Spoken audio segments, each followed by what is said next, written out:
aro so manya nyomika akojibori o yo ba jobo na ba ko ajogabo mate na masu aso gara tawo ha ko sebe na chafu agbele gamle kutukuma na miwa nya so te juona mi agbo alama ojo na mi agbo togbi afia na la fia didi tan we na ga mbe ya ga wa akonkwa alo ya konwe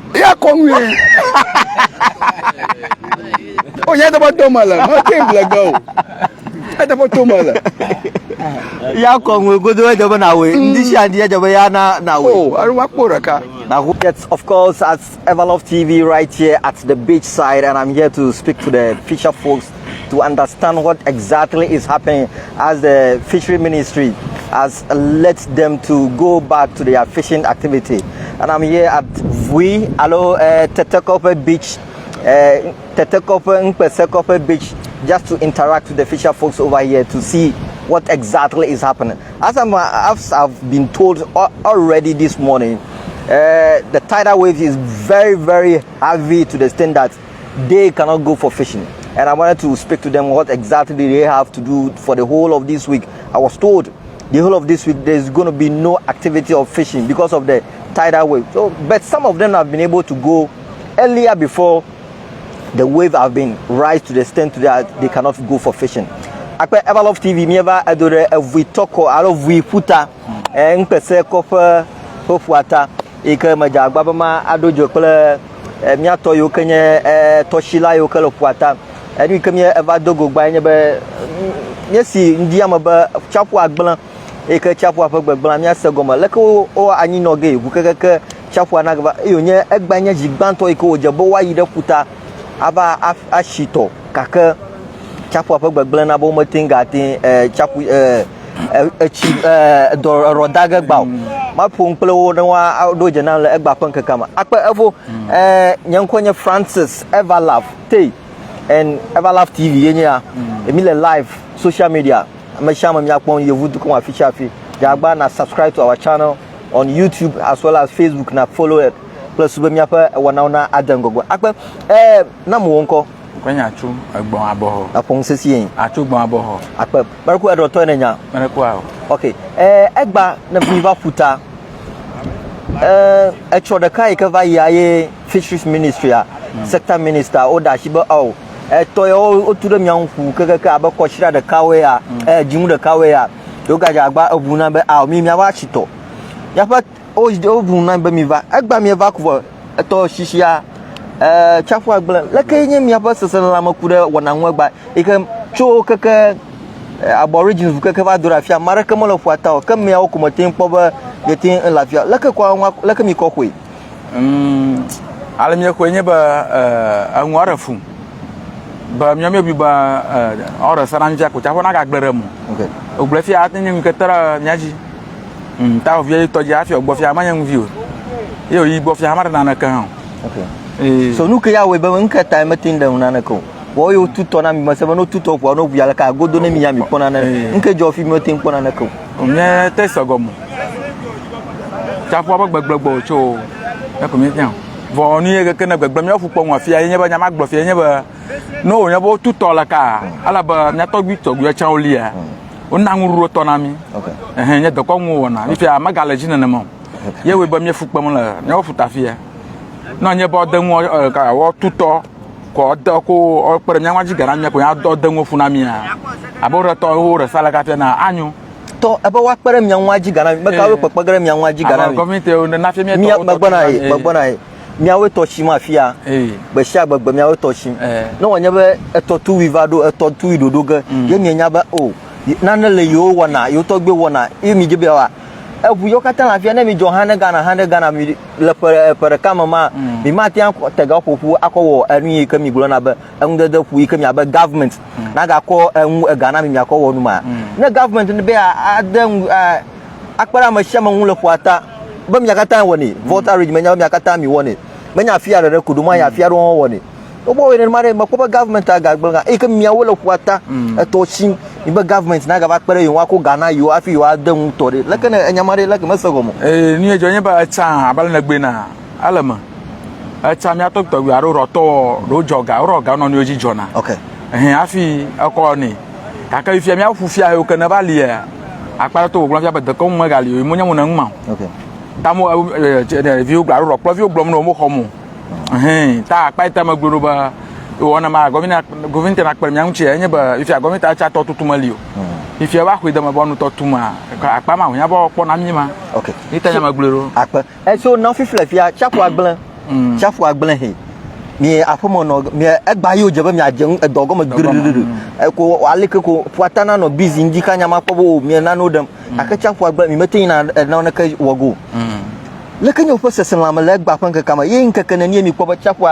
anyi jega ye mi aje to shishi o chapo yin to la rokushi na lo be anyi jega cho ro nyi cho agben ka to gba ajani kakata o bo ko ga ko jimu kakata mi ashi to abanka babare chapo yin to la rokushi na lo be ajani na mia yo nyi jega na ma be ajani ata ka gba ba jimu ka na for a whole month atianga agblen e ka mi ma ga to shigo awona wow awona tayo tout of ya chapo gbegblon ko la hu yo ka fu to fia ko yo ga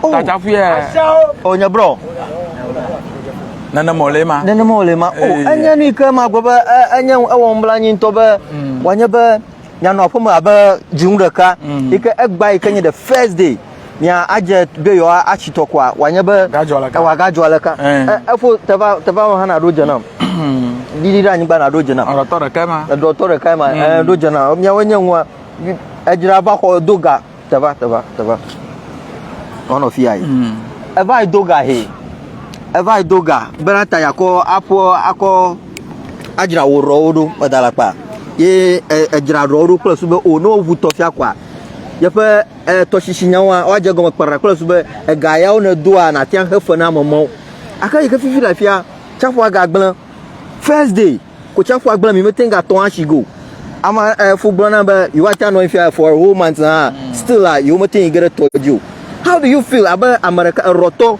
ikanava doga ejira ko ehie wonu mo dadi kaka be o egba ko ya jegomo ko ero chapo na ga gbala how do you feel nya fu pepe na mi nya mi asokle mi avio ta he na tabu na mi ala gbegbe nya ba ke na ga na chu akwa ka daga shi na no nche nya fu rere ba ovio so ku yi plus on ngogba yi nya fu rere pa na ba ma nyamu le pugo wa fia go je iko ba zo fia ba ko nya mi avio mo te ga ngogba yi suku nyao okay ala ba ka ngwa ko mi atogbu le mi ajira ro le tepe paro le gbalogba aka ba mi ale nwu kata je makata ba tru gola ko e ba jo ba mi avio ngogba yi fia ba se sem na mi ala gbagba je taro ko ba to zo gba vu va la kwa do mi o mo ro wi no la wi no e mo ro hanu no o wi ko wi nya ko no mo ba la o ka mi ro shim chocho o ba shim chon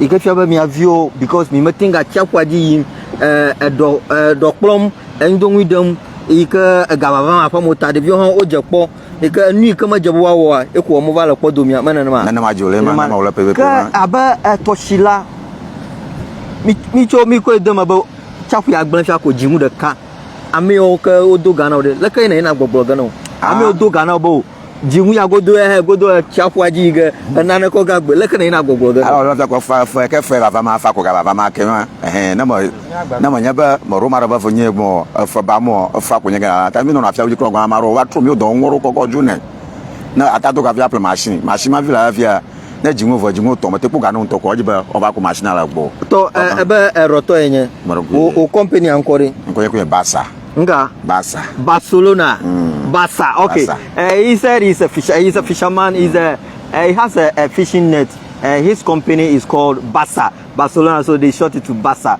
I think he's a Basa fan so that is why his name is that way akpebe na edo jana ka you never fa ha na banya dore ka no joba jimu de ka ta flache ko chapo na ble jimu de ka afa montori already I'm knowing for a month me choko beta flache ko wagava for a month today how are you going to cope in the house for 1 month close season and maybe 1 month for the tidal wave to disturb you people from going to the sea like ni ma hoge e ba nyata fa ga ma glodungo gbe nya la gba afa ma fa sesana Kanya to na so no la pa na so apa mo te vivi mo apa me vivi na fi nyonwa te bo no ga na pa mo vivi ko o te bo nyonwa te bo no ko na ma ko he gbadada pla chukara yin ke va na fa ma gbadada que non nya ba ko ba ma va mo kwa na ma le nyongo ko fali na no gbada ma mi ya na mo le ma oh kala ke mi ya wa ge fia afi wa nyo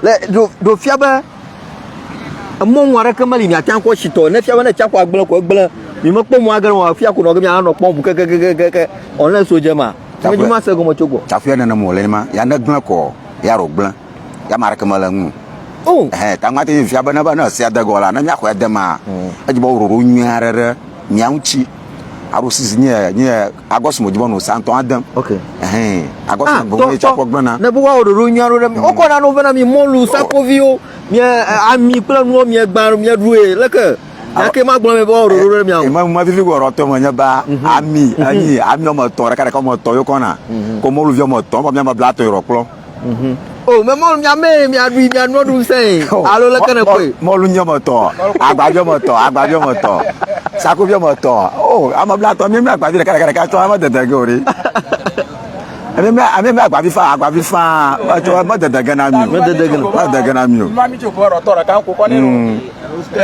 chana na mo le ma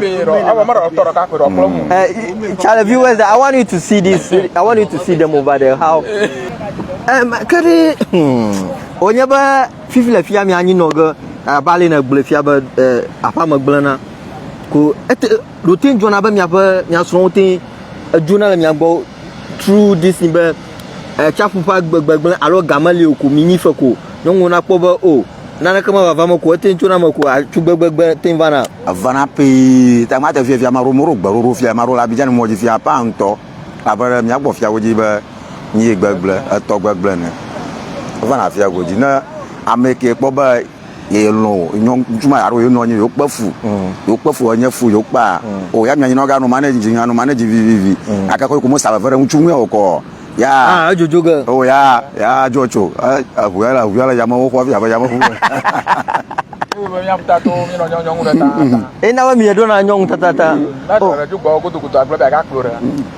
to ajibe ba gbara anka no fia ku gona gboro nyama nam abare to balaka awo mi afuta gun vi o mi ba ra so tata mi ba so la tata ala ba enwo mo nyumo ko ojo aga gboro ba o ye han meta ni no ga po e ke vi re saga ba ko ka bo na ga jire body no be firewood ta je ba na ga ji nyong bu adadi ko na ko ka va tenjo na ba mi tena na so zanto to ka viji diere ahia mi no jim tolo viji zahare enya ba ihe akuhela nwa aji via fifi fia fuata ha gbegble na pobo awala nyonwo mo toton egbo ko ya ga pobu na po e ma bodo egbo egbo ihe agbo ga aji vi no badala pa ko mi ha ga cho viaji e ga pobu e ga jivi ma pobo ihe aga kona problem ka ko dana de family ajia ajona aka ya mama jo gbo le ko na la mani no ga body no be firewood so definitely you need to search for somebody partner plus one no okay then they don't for tagwa wa de nwa dari no uncle va wo yomala uncle vala afuba rotogan ya enye afuba tora finam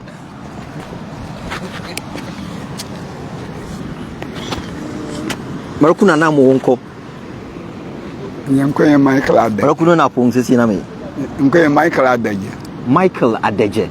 Okay, akpa chapu fa gbegbele nya ita ko miaka tam ye evacuata aba na ku pata kata ya fa ika va ika yo bua na ku chapu afu ato ma shama daro mo subara fia ron ku jiba ro re ha gban la fi goji evuare fa ro agban ye amolan la gbogbo zan la fa aka this one amala no mo ba chapu agban aba roto ro la show mi jarado fia e obuto kwa yo agbiriri yo ajagba achitoko ojo alakari leke abawo leke ne ko akonwi ai na fonsesi na me chapo ya nya tafe ya intero kishi chapo manya apotura ba no nyam okay ya toshishi onya alama no fi roko ya inte ko ne be ayina mate ayina ja mi blowa ra wu pra futu Okay. ye na ba mi ko na ta no da se ba na yo na nyira chi ma ide lo ko bia nyi a cha a chi ko ga gi ta me fura e mo ro ba nya te fe le togbo ngolia da ko ngwana Okay. yo nyongo wo kle chu mi togbo ngoli ko ali ta o ji ola mo te mu ro ga bia na ba o ji o ba na ba ye tutu mo mo te so gareju Kaka afifiale to he jiola mate ndoga o wana jiofia na be ya tutungo na nolia ajabe totro ye na va club so be mi anu totro no nwude do fia be mi aga le nkoko da chi kokokwa ahia mi le nwo kwa ba ye mi kpo ba nye dadia okay ye mi kpo ba ye nye dadia okay le ha mo mare le ke okokpere mi anwe le champo konwu yo mi wana le ke okokpere mi anwe le chala chafu megbe na ba la no ala ba chafu awon aka pare to egbogbo na be le chai ke mi chokobo po de vie me mai alo po young age ma chafu amegble na le ka o megbe na kanu ke ya jobe fifia wano gbegble ma le ka do wu me do wu da le ka gomo apa le me apa le ko ne gachu alo le ka mi yone elamo papa to kata o le me madu ya bobi o me le me madu ya nke ndudu kai jimi o ga de konu ijimo la de konwa enya nka ko ga mi ala ne ya ya fi ba de konware o na nwuro e chafo okay no na nwuro ko anana ba o ga na o ga ma jibo manya ndudu ka nwuro na ye akpele mi dana ko na ne oduna de konu akwabore dachi majibe roto olua internet de nyamana ndudu ka mi ko na ne nyure mi na ne re attention mi na papa he arogbon aroyin okay ni obi akọ emi na obi akọ ni obi akọ agbo ni leko wona fi bia na mi be o me maru gbon me maru papa he me maru eyin leko mi abia gere o kana fa me ya America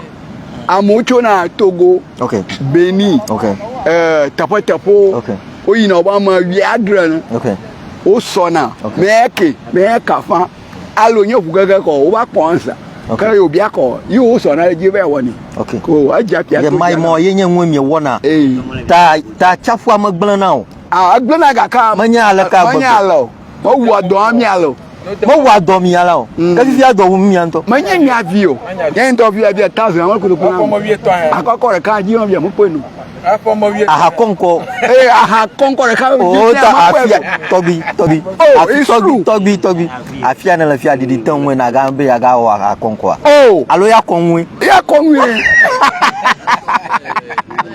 o ya da boto mala no temple go ada boto mala ya konwe godo e jobo na we ndi shi andi e jobo ya na we aru wa pora ka na ko konko re ka da mo ta egbogbon na be fia ile fia ton 1000 ha mele issue gbere ala shi and so let me survive guy ta flat nyi me gbogbon me chafu ya na ga awale ka bujin de ka o aka wa ba gbele bujin de ka de le ka abawo village pour moi la show après ton nye rokplo viola show wo we na nkaka do ami kpol na bo mi ba mi do mi adero fi la fia ho la po mo na na ko mu le ke awu kpele wo company ba nya ma bia wo company anto pe nko company ko shi adaje podo okay le ke mi ko anyi no ge ako mi choko mena chapo na ga gbele jimu de ka e ko na mi jimu de ka ho mi la pa mo wa ga gbele ke le ke mi ga wa ba roto le ke mi fu ma le ke ga anyi no ge ya te fe ako anano po mi ato amo ma pom kana agbele nya no nam ya te fe anwa rota kama anyam sesala ka gbagbo ima mi abiara ka gba no wona ma na mi asro le mi agbo aro mi avio o le tapara o ipa na re nyang no nya ba vio ara kamala tapara ko aro so manya nyonwi ka akojiboro yo ba jobo na ba ko ajogago mate na masu asro ra gara tawo ha ko sebe na chafu agbele gamele kutukuma na miwa nya so te jona mi agbo alama ojo na mi agbo ma de mi ma ba na ka yi ibi wa ndo mala bia so anye jogbo etre ma yi Tanana kamala kutu komota sonwajo. Ajo. Tavare ameke nanala kutu komona. Doko kole ya. Do ko. To kelo majibe na advice alo na jinyara na gboro ne de vio kala ajogala gapopo ma vivle mi tafla che lo pe ye mai mo fia yenye gakata na mi e manya ba fia ye mi ko na gala ko wona chuna po wona nganganga we aka fifia ogbegbelam chapa pa gbegbelam ta mi maga de ko won mu an shan gbegbelam de vio chichin gbona ike won hobo o you agara chapa ma you agara nyake la show abajila ike na jijimbe ye bifo chomo na nyo nyake la show na gbona de vi ma o vivi rafia aro na jagba vio na no school o school suku okay alaba pia agban alaba acha ale mi ajilo o wona kobalia e ba change hu ka bi enye fupa bi na vio aro bi am push o school bia sasaro tabodo ajabo na push viwa wa school na chomo na nyo ni no ba po fumu baba fuata ba no fu ya pam baba afia bo ha akwedama ba nyanya fu emira gbona afia ba anka o ha akwedama namba o chale mako mic agbo sen ta akwedama namba no wanya ba mi jivile gapopo ya mo ajebe mi aviwa ya now good education mo ga depend on the sea fish no no wa either suku plus sube chomonanyo you took this as yes, it is important for a child to go to school. I give you a number nyata pa nya glom olu ala ba mara kunyata pe ala ba fifi le fia ali mi shito mi atogbo shito cha fifi magali na namu okay ala ba togblan de via la fia e maro to fo suku mo fia afu pa vaganto ala ba ana afo cha fo mo fo okay magna to ala vo chapa ma alo gosusu e vana cha magaba pamu okay ala gosusu ele shi o vana mi o ponru na mi o mi suku bo figa trova la fie ao erefu tere viera fie ma nyo o tu va be fo ta ko fu pa vaga ma suku yimo fu pa vaga fu abaleke taflache papa ba 1000 hamalo kutu mana egba konkoto ha ye mo pe ena mi o nyame tuto la me tuto que va da chine via seuda ana kata bajo ala mi pon hon la ka oyin mi pon hon lo yi fia ami la pon mo jojo o va na huna nya tu ogba ra fia tu ogba o la le nko ti akon jojo me que seuda bo ja ku gbegbe so e ba jinieme mi atogbi o da nu fu nye o ko resevia ala ba cha fu gbegbe ko va na la jiniema o ma oto ani gen o homo ruga adanu chapo ogblan ta yi tututu e jojon fi ala ba homo fi o jogomo ta chapo e gbegble ko la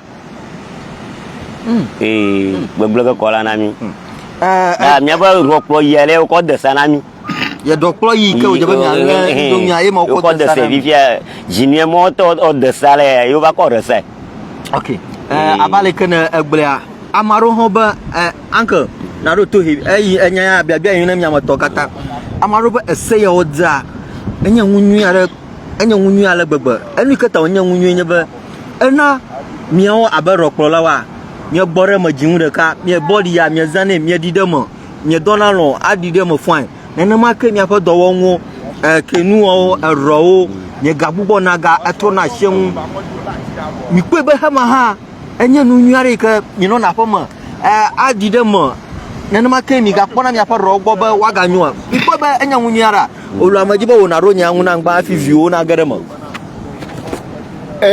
akpoba fotara mie dinara ma okay ngate mie dinara ma pale chapo agbra ko ka relax ke inte na mi kemba nkaka kana sibale olu amajibi ahoya se na brata olu amajibi agbora bari ese ya oda anya nwunyi ka gbara ra yongo tata wo gome ese me nwure ko mie dinara ma ho chapo ntona da sere mian okay ba mi nya agbora mo okay nye ba gbegula okay abale kene gbule uncle awore majiba na agbule to na nana mai kakala ni to mi afia kwa ha ya ba fufia o mi nya kom na fufia o mi ro mi arokyo hu fia okay wa we aba agbule do na mi okay alaba ni nya menye ba o nya gba yimra parliament aba ga kpo horun ko onlo futa ni onu nya ba alaba de ko nya ko gblo mi la ba o na mi a ya ko hia alaba cha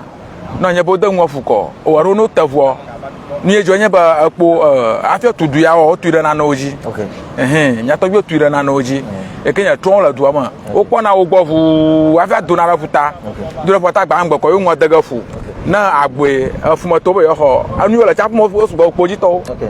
enya ton la chapo mo sugbo ta o bia na nwa na agbo bo yo ho o bia to bi na agbo anana ho na agbo bo yo ho planyi o bla na nmu kata revu ma na vu veiga vu va jemo fada ma blago na nyeba yi vu nya gba chofu ala ka ko vodushi o na nwa yi vodushi o yo nwa ada nwa fu no nwa ko vu nya gba unyi fu kaka nya gba chofu ko avo yiko tomla ja ta na goja yiko na go mi telefone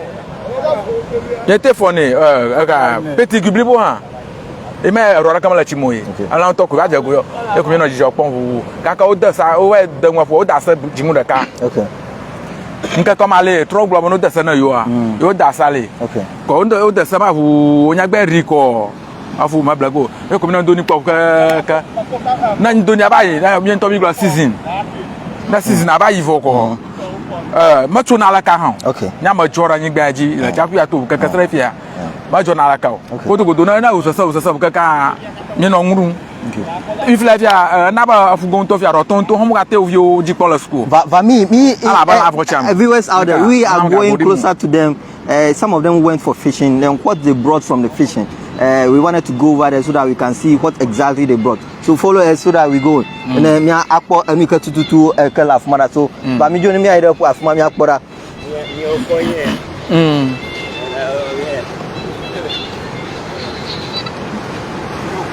Magwana. Magwana.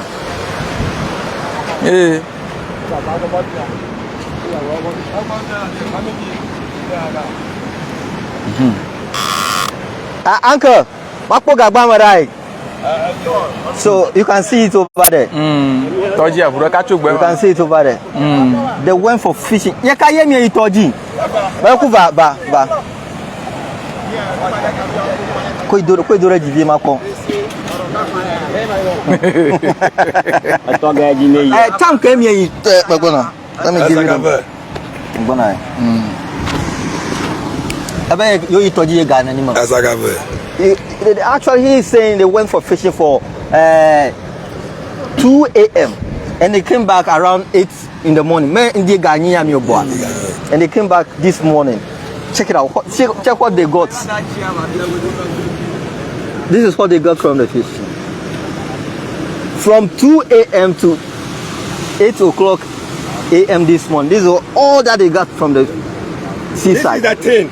This is all they have been able to have. This is a tin. And look at the big net. So tell me. Big net. So tell me. How do you feel? Now for Zagadoma. You feel bored. 2 o'clock. You feel bored. Uncle Maragukuno. Yeah, I'm for either Afuma. And then come back with this thing. How do you feel? Yeah, but Let me know person salama. You come your phone Zagava.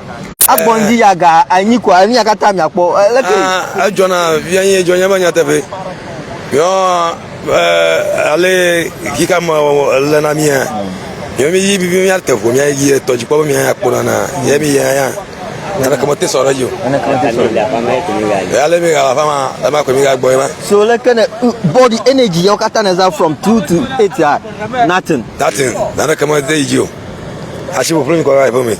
So look at what no yake la pama bo itoji efo ye gbo Zagara gava ejo ide kuta legbo how like what no feel dey Ai ta poge anya ba ko nkomi la emi ma mi ko ko ta what no ma mula ira fumara mommy na tando jana ma bibi na to va mommy va na va.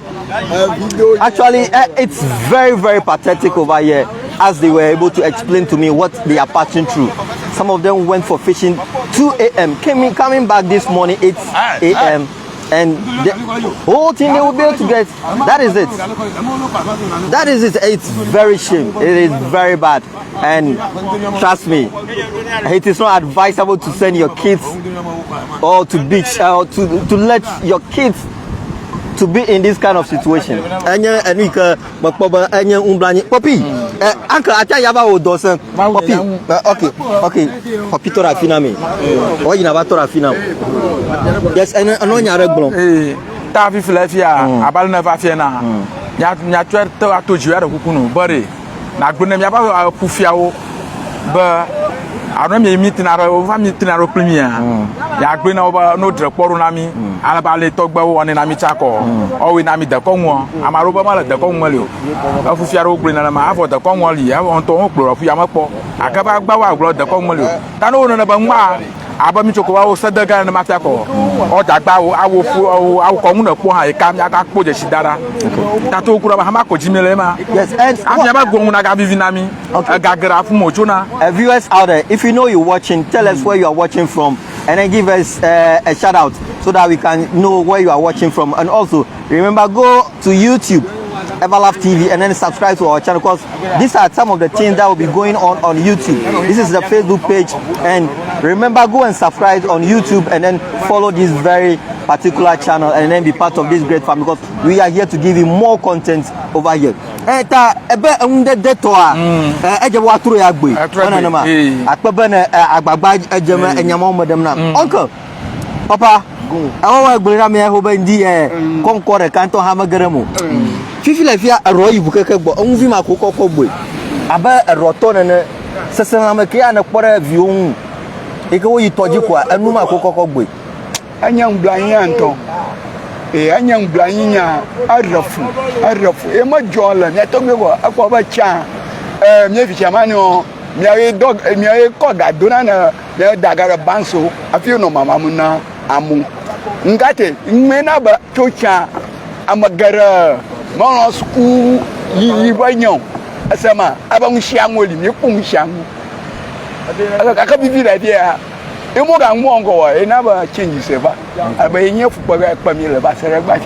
actually we are right here at Tetekope Beach in the Keta municipality, and we are here to just to interact with the fisher folks and then see what exactly is happening. The first day at the fishing site, the first day at the beach, they are trying the possible to see whether they can get something good from the sea. Check out the sea.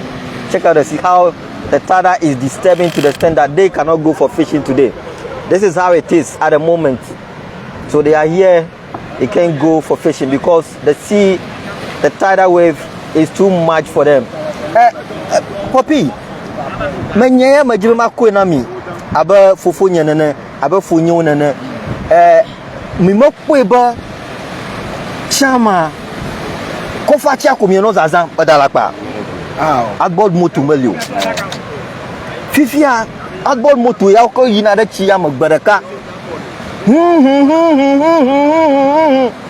mi kweba enlawo kata nyame yena ba nyepa etochisia ndomi o magaba fama Poppy elagbele ma fi ajiji wajiba na kojimo na donya anunam la pamagoma yalama aba la pamagoma le abot moto dashi Poppy ngalo jana machine Poppy kojimo na boya mo dago machine dowa ya achame kuna machine yes ko fachi akoyi yizana akabifia yepa machine za daga kama nyeba machine kuma yeko senmu adaka mawo yeko senmu gata so Poppy agbogbo na ba mi choko ba fifia mi ko iseba anwo ma vaye nwa agbala mene na mi mene ma machine ozaza wana nyeba no la chiama aga do na liawu no la gota yiha anwo agbala enlawo nyam ena ma kemi apa doko no enwudede to ya kemi mo na wa yiha nya the problem the second problem yina ba mano yimo wene na ma ta aba alika na onyenya amachichi ka uncle anya re gbon ba alaka baba chako la ka ro yele abomu to mo le ndoni no ma be kaka na abomu to mo le mata to ya ba dia to ma chi mata to so that is it. They are trying to explain details about how you can know onyebo ide charge you can know onyeba machines so zama onyena food there no, so they are trying their possible to explain so many their advantage and their disadvantage. That's what one of them is saying, that it is because of some of the other things, not because of outboard motor. And outboard motor is one of the major factors. It's one of the yes. It's one of the, and they are accepting it. Uncle, I be a gado jar. But I give you a road and I'm a banto. Abo motor when yamare. Yeah. No, never the Congolia and Dunia Baga Quavaga. Okay. Alaba Chama, Camelio. Launch of Flamania, Rock Moha, of an Afwoman, no Labadia and Osan, Wafi Munaka, Kaka, Dunia, Aluvade Kovana, a Vola Vuja, a Chavo, Chavon Field, Vuja, Kaja, more, Chavu body. Now, Waka, Wovano Chajanuda, Gotavia Conada, Monohon, or what I will all of a Karatia. I will know only do Kaka. Or have motor could be quite done in Variago. Nearly a cover. You know, Koto Quacho, Cabadona Mera, a more more like my mavi, that the Congo Boko Chocho, in Adomia Tato. The Congo, the Congo, Kaka, Ake for people, Bolomba, Ejaba government never support me, the Congo. How did you accept? Don't accept the government never could Ghana in Benya. Miapo Konguna, Miapa Toa. Lekin a Kohonia. Eglamalabari.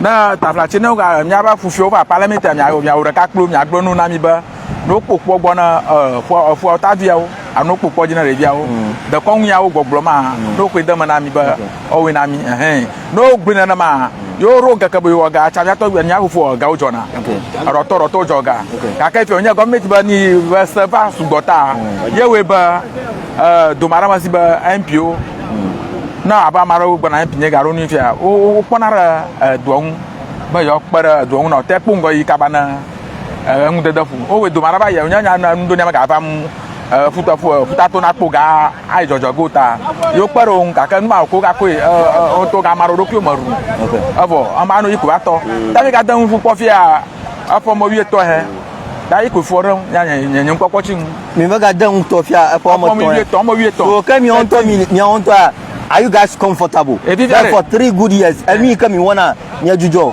afu fia ore wo we gbe fara gana du abare nojo were nojo wo ba da ko mali crown o si ze over the come malita you ma hanwe no gbe na gbono jogare o joga a ba mo shamra jiba won trogbaru ape avodo to ma ire popi gbon popi e po mo ton ya e pe kare ka pachi o mo ton ni ma ga dan un ton 13 years ike konwu yo ka mi wona ni ma ga won mo why aba ma chichi maternal advice ya interview ma ko fa pa vi na so 13 good years.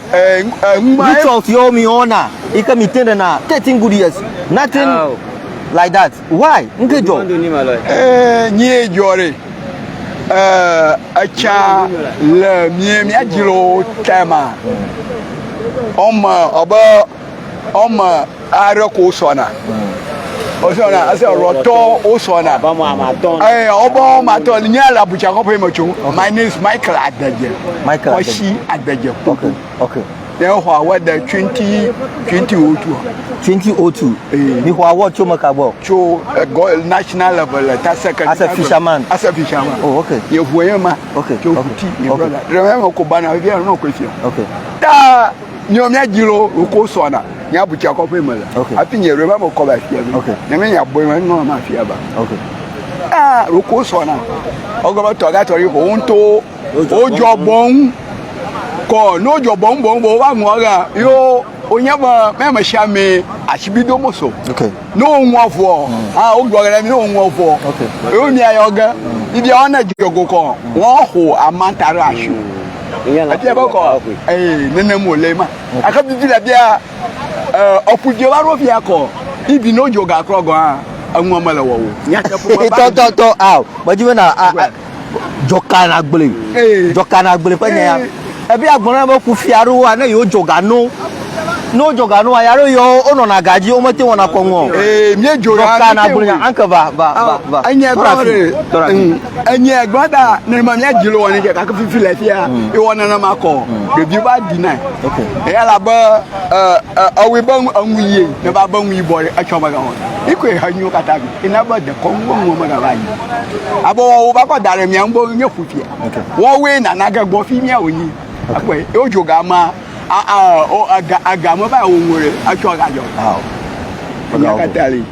Charlie, but do janam as a young man. I don't put a toji ba. Egba kaka mi ato ogbo. Mi ato ogbo tabahi.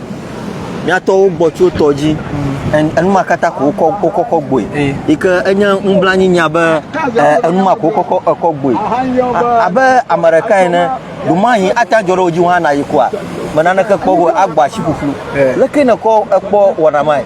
Oya ale mo ko chungu yeba eni ngora ka agbo yeba e o jire ya ta omufia egbo vi baga ho gbo o da unfu o ra fu cho fi eja ko la ko da fu ya difu eba ko o nya ka du fa ko ni o ko o ba nkata o gbo ni ro to kata o da na ro o dero ka yo po de polu re kare ka o re ni o jo ga makata ba yo na ngu daga fu first ya fi ma po agba ni gbajo npo ko banto o de un fu mo po e fro ma jago o la gba fu ko na pem na se kan o la vire tan o pass ozi amoru na un aka ifie te ju e to na magbe ni ka tabaji ma un sang to la ka goja fifia to je na no na ye na ko ba an ogbon.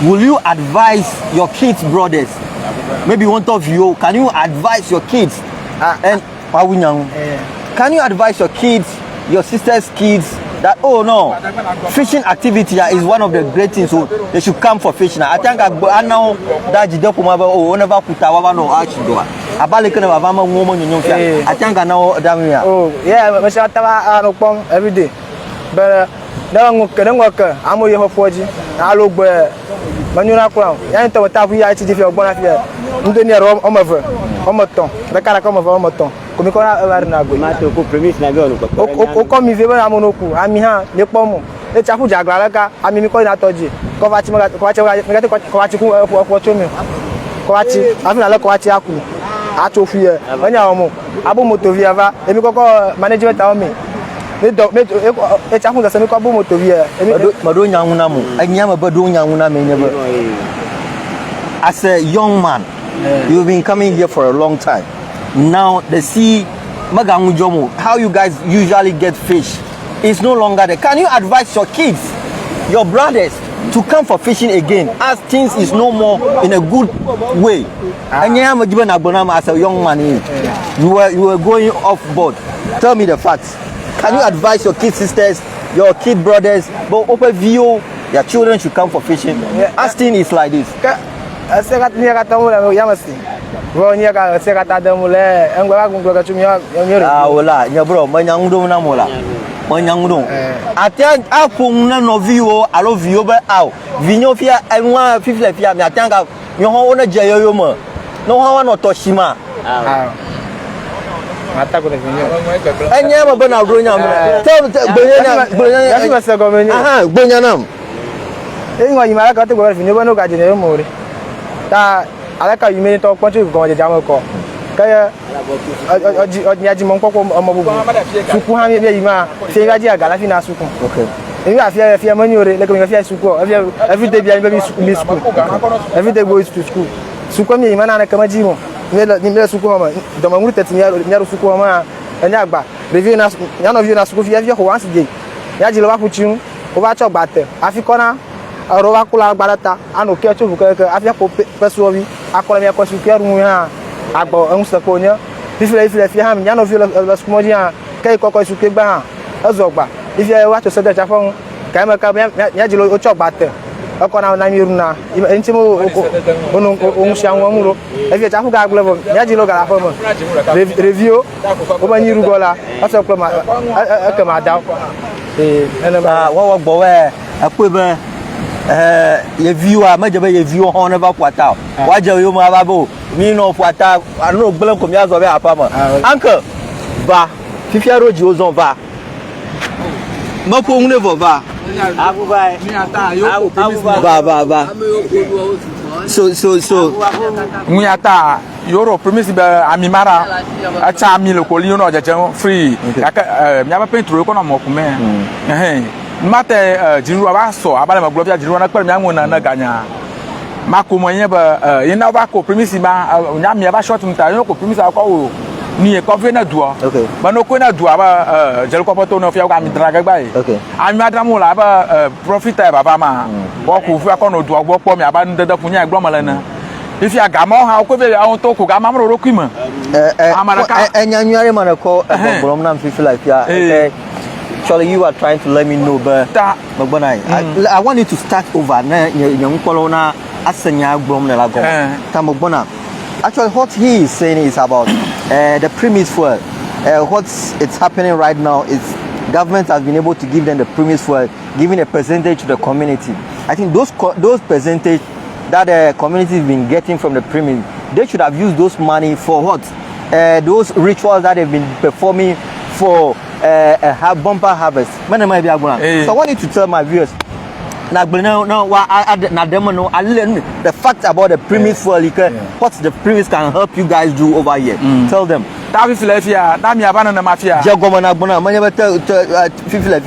What's happened in terms of premise fuel? People like oko amiarura banonu dadram okay oko to fufia oji bla dumagan plus bana nyeba o drama o dona ko ni aroto o miarura banoje e fi amaro li aroma lo sugar ko contact kron e fa na mi ma jan dana da fo mo aroto e ge fi mo mi ma pogo won to ga jege aga pakro bo homa na nyeba o drafia 1 million fia a homo no ganu ba o dra 2 million na mu aha fifia e wona na ma ga kata baba no nya profit akonu mo me do akonu do gbogbo me won to ko ga so na ga mani e ga ru na se pese ko li do ro no ta moji ba ameru ami ganya ani amiga ameru amiga me na ba biara ko kono ya avo do gbogbo no fuga fu no akonu do gbogbo me na me na mo ga ba fia ma kai ba no ami e o je go fia ta den mu fu na mi he kai ve tetile for wi to am akanya ma ji mu enu ma nyama go masemo for 13 good years nothing ike about rituals you wanna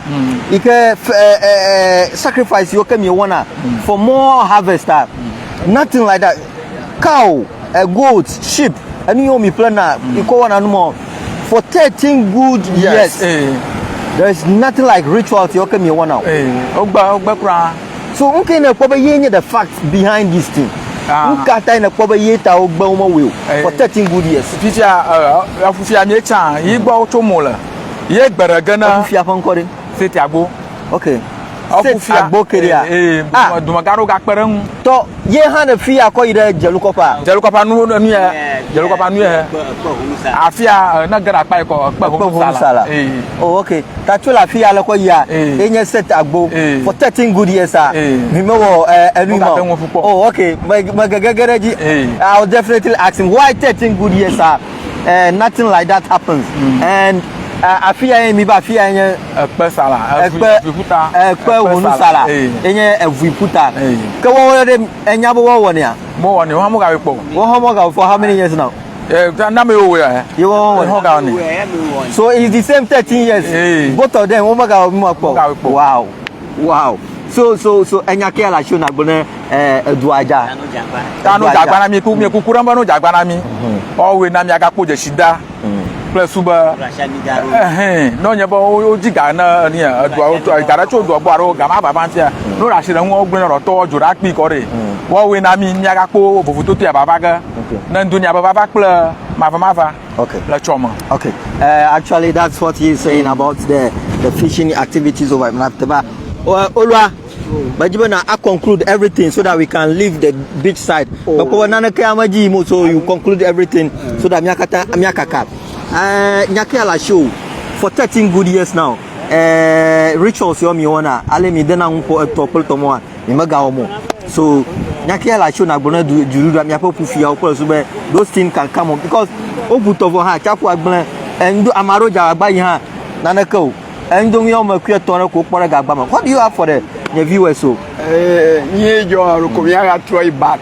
Okay, going back. Ya yi magban bi ale mi ajilo ko mi atro po ba na po ba ya ko different na ro mi ga tro ba no. So your point of view in your since our forefathers they always do those rituals to make things to the extent that Okpona more harvester.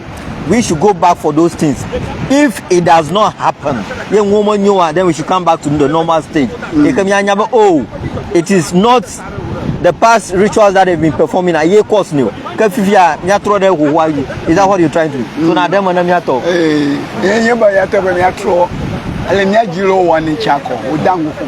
But mi kata mi ko chijo.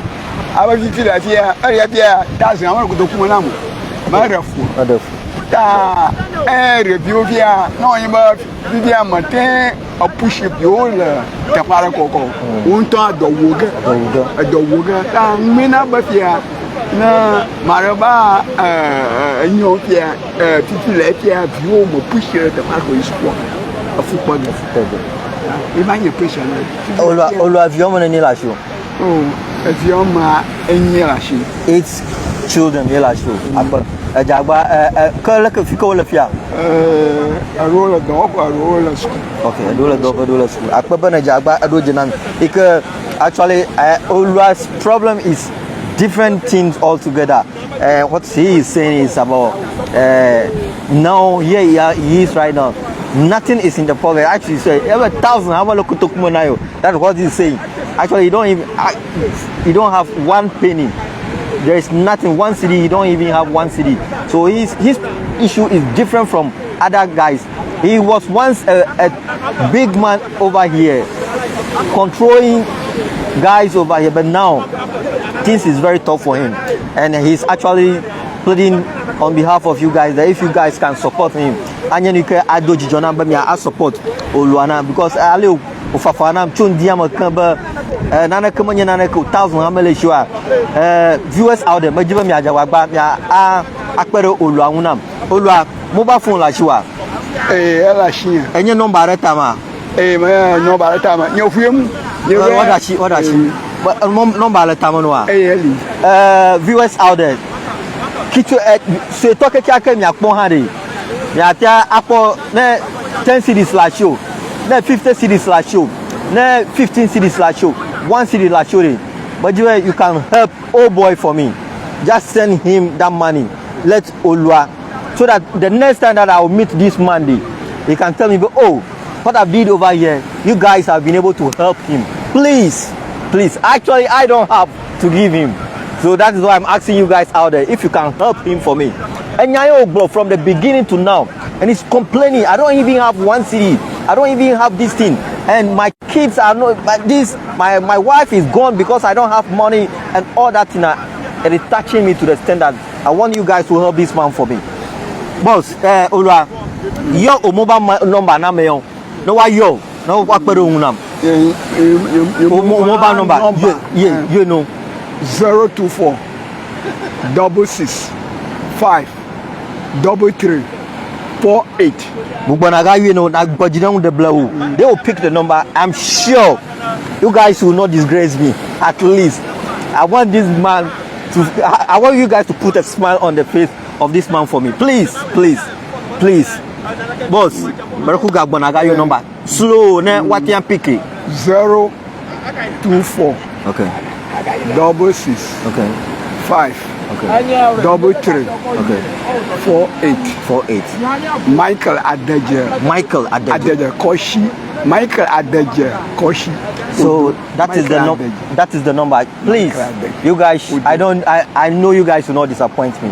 At least 2, 3, 4, 5 of people can send him something. As he's complaining, I don't have CD. I don't have thing. 1 CD I don't have.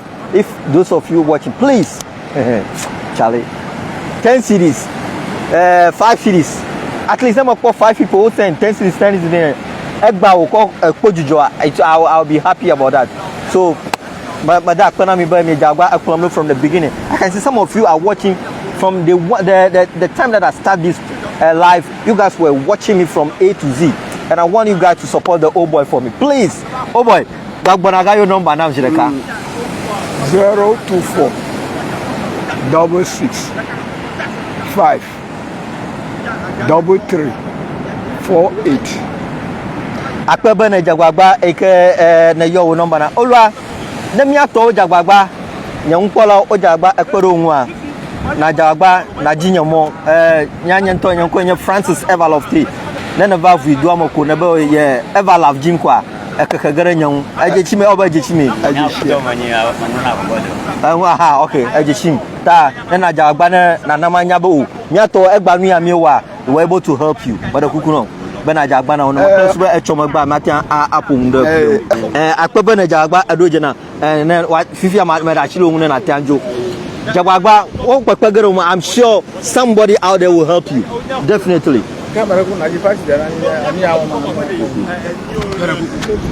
yes uncle anyama mlia ike na agbolo na nyafa nkola maraku dokuku garama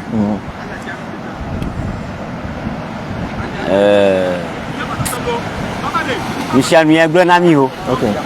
Abato enu mi la. Iye furo na mi ala ka gbogbo je. Okay. To kuku ra maroko opo mi ofufi o. Ye amigare mi adura pi. O danu funa mi na mi apo gbogbo yi. Ta mi ba achi gbogbo yi ma ba la mi achi. Na mi avio fia alo isuku azudo. Ta to kuku garama. Ya u kokporan manami ne mi akoyi ngogbe e yalwa ngogba ji jawu magba akpebe ne jawagba adojena chale viewers out there, it is a long time being with you and I really appreciate the way you guys were able to follow me from A to Z up to now. It is very good you guys were there watching this live from the beach side, trying the possible best to interact with the fisher folks about what's happening at the moment. Now the tidal wave has made it to the extent that they cannot go for fishing. It is very serious to the extent that they are saying it can happen for a month, it can happen for 2 weeks, and they will not go for fishing. As today is the first day for them to start fishing now. So give me your shout out and let me know where you're watching from. And those of you, when you are able to call the man, just let me know you call him and then you support him, please. And my number is 02495982269. You go to the page, just give me a message.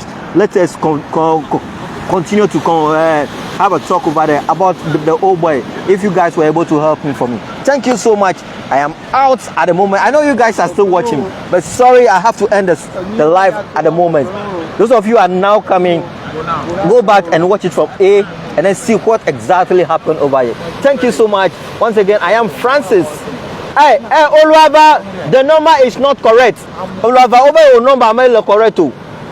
I'm Adam Cookberger. The number is incorrect. So your number is incorrect, right? Charlie, the number is not correct. So can you call the number back? My new number Alia is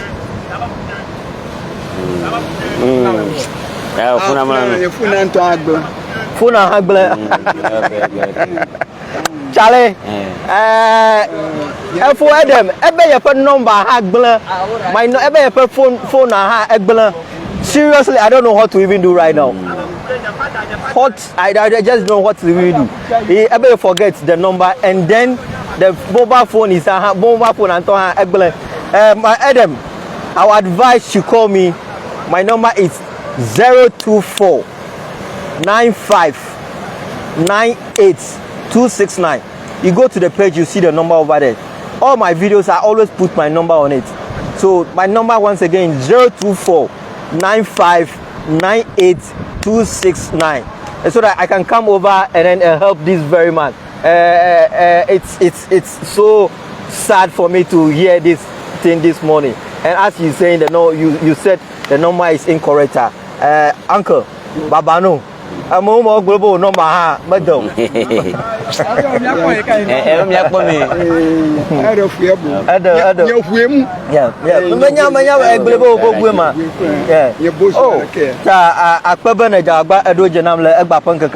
Viewers, that is my number. Yes, 024 95 98 269. That's it. That's the number. Ralph, thank you so much for putting the number out there so that they can call and then support these people, this very man for me. I'm not helping many of them. I'm helping one. Let's see, one of them is coming back from the sea, so let's see them.